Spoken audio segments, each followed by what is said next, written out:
తృతీయ స్థానంలో శని యొక్క సంచారం నడుస్తుంది కాబట్టి ప్రయాణాలు చేసేటప్పుడు ప్రత్యేకించి విదేశీ ప్రయాణాలు చేసేటప్పుడు లగ్నాధిపతి ధనాధిపతి అయినటువంటి వాడు తృతీయ స్థానంలో ఉన్నాడు కాబట్టి ప్రయాణాలు చేసేటప్పుడు కొంచెం జాగ్రత్త వహించండి. టేక్ ఇట్ సి ఈ సంవత్సరం మీకు ఎందుకు కలిసి వస్తుంది? మోక్షాధిపతి సప్తమానం ఉన్నాడు. Already the chart is good.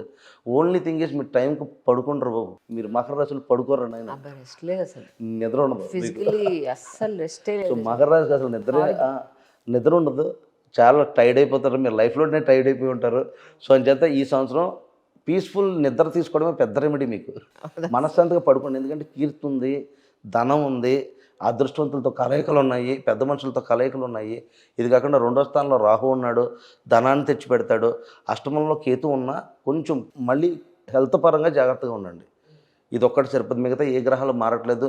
June 2వ తారీఖు నుంచి ఇందాక చెప్పినట్టుగా డిసెంబర్ 11 వరకు శని ఉన్నా సరే గురువు యొక్క వీక్షణ శని మీద పడడం వల్ల 9వ వీక్షణ పడుతుంది. సో మళ్ళీ ఈ సంవత్సరం ఏదైనా చేసుకోవాలనుకుంటే మీ ప్రదక్షిణలు ఎలాంటి ఏమైనా అరుణాచలం కానీ అలాంటి ఏమైనా దర్శనాలు చేసుకోండి. లేదంటే దత్తాత్రేయుడు ఆలయంలో కుదిరినంత మేరకు రైస్ బ్యాగ్స్ ఇస్తాం కదా, కేజీ రైస్ అన్నం పెట్టడం కాకుండా ఒక రైస్ బ్యాగ్ అన్నదానానికి ఏదైనా ఉంటే అలాంటి అన్నదానానికి ఏదైనా దానం చేసే ప్రయత్నం. ఈ సంవత్సరం కొంచెం దానం ధర్మం చేయండి.